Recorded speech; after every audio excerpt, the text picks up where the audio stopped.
Awesome sauce. Welcome to Crimson Guitars. Welcome to a bit of a staining tutorial. So I'm Ben Crow, luthier. I'm Christopher. Another luthier. And master of colour. We, at Crimson Guitars, we produce, it doesn't have a label on it, we produce a range of, it's called Stunning Stains because I love alliteration. And Stunning Stains shots, which are the smaller, concentrated versions of them. And you've seen them in the videos a couple of times, doing various different guitars. There was one hanging on the wall that I wanted to show you now, and it's not on the wall, it's downstairs in the drying room. Anyway, that guitar precipitated people asking us to show how we do what we do, and I have a guitar show coming up soon and a woodworking show and various bits and pieces, and we needed some samples, so we thought let's actually make the samples on camera, and it'll all be good. I feel like I'm talking a hell of a lot and you're just standing there grinning at me. That's what I do best. You do have a fantastic face. It must be so. Thank you. So anyway, what we're going to do first is we've got 13 pieces of wood, flame maple. The base color of your wood absolutely affects the final color of what you end up with, does it not? Absolutely. People ask frequently, I've got mahogany or I've got babinga and I want it to be a light blue. It can't be done. It's the redishness, the darkness of the wood, that's going to all affect the final color outcome. And that's, yeah, it just sometimes you gotta bite the bullet and say, this isn't going to be what I thought it was going to be. Absolutely not. It is literally that. You've got a red wood and you just can't, unless you bleach it, I suppose.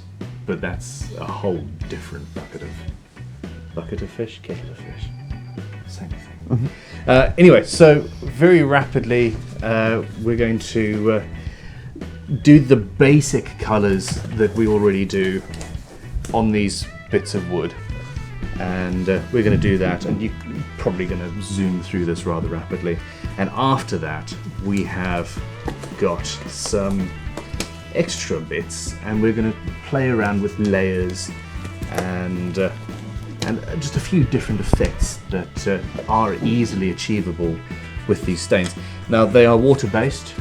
Before we did this, Christopher forced us to use white spirit to clean off any dust and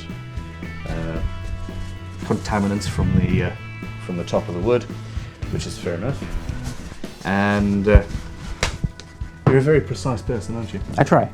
Yeah, it's very impressive. I'm not flirting with him. I genuinely admire his brain. You're pretty. Thank you. On the inside. I'm quoting Guardians of the Galaxy now. This is just wrong. Okay. Yeah, stain. Let's get going. That's pretty.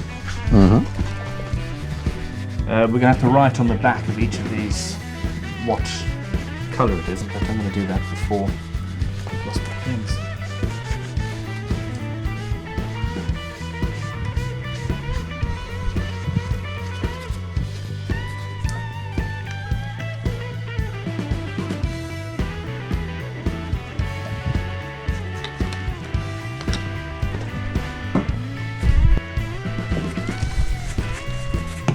It is important to shake them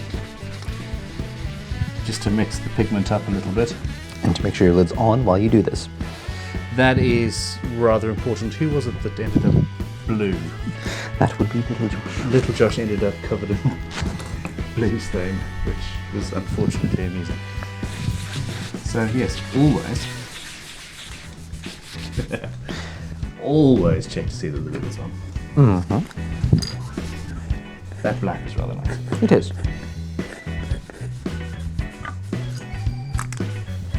I don't use the dark brown very much, do I?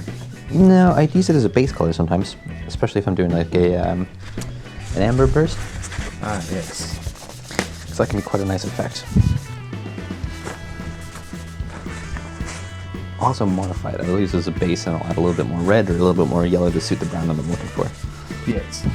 Well, that is the thing. I think, in all seriousness, we could release an entire range just of browns, and guitar builders would actually eat that up. Yeah. Although that is why the Stunning Stain shots are a product. You can take those and create anything you want. Also orange.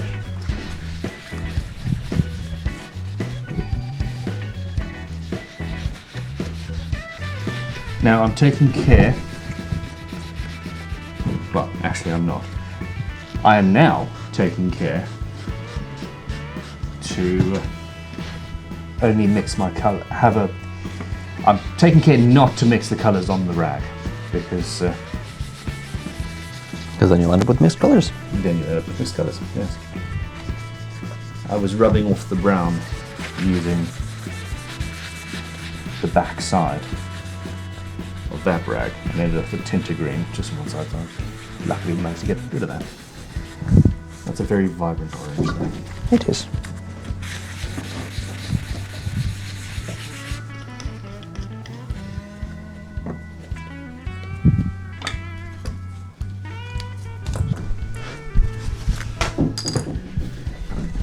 So you'll see I'm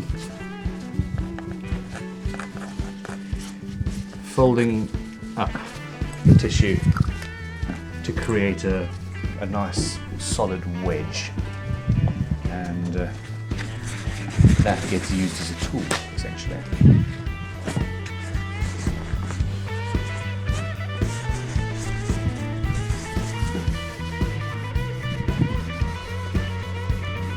So Christopher, talk to me about base colours then, because we sort of touched on it, talking about the staining over Bubinga or mahogany or something like that. And if you're doing that, you have to run test pieces. Essentially, you don't have a choice. Exactly. The darker or more intensely colored piece of wood you have, the more it's going to affect your final stain. It kind of goes back to that basic color theory, the color wheel from elementary school, the primary school, I think it's called. Green, blue, they'll make, red, yellow and blue, they'll make green. Red and yellow, they'll make orange. Red and blue, they'll make purple. Your primaries, your secondaries, your tertiary colors, it all comes into play when you're staining. So you have to think not only of the color you want, but the color you already have, and how to combine colors to achieve the result you want. Okay, and a trick that luthiers regularly use is, I think it's often called double staining, but basically you have a darker base and you put stain over that, and it brings out particularly flame in inflamed maple or sycamore.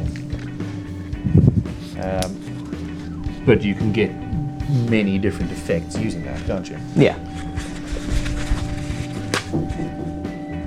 It's most often black. Depends on what kind of stain you're using. The black can be a little too intense sometimes for some of these colors. So you'll end up with almost a dirty look if you don't sand it back perfectly. So quite frequently I'll choose a complementary color, or a color that's just a little bit darker than what I want to go for. Okay. For instance, if I'm doing the red, I'll usually use a cherry red under the crimson red. Okay. And that'll give a nice, slightly darker, more intense contrast to the flame, but it won't be overpowering, and you won't get kind of you won't have that effect of the black staying in the pores of the wood. There we go. I'm learning things as I go as well.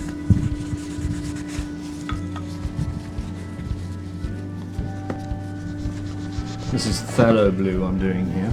That is my favorite color. It really is stunning colour, isn't it? Mm-hmm.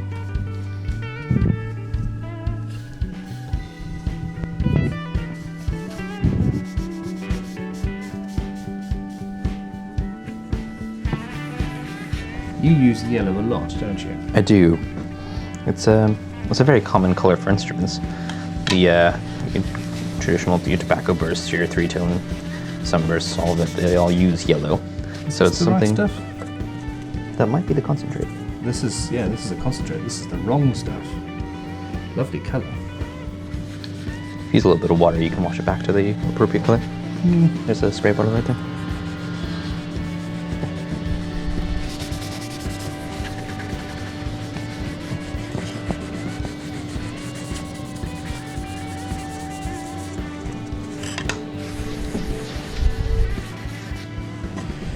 I'm going to run away and find a bottle of the yellow as it arrives in the post, just for veracity's sake. Okay.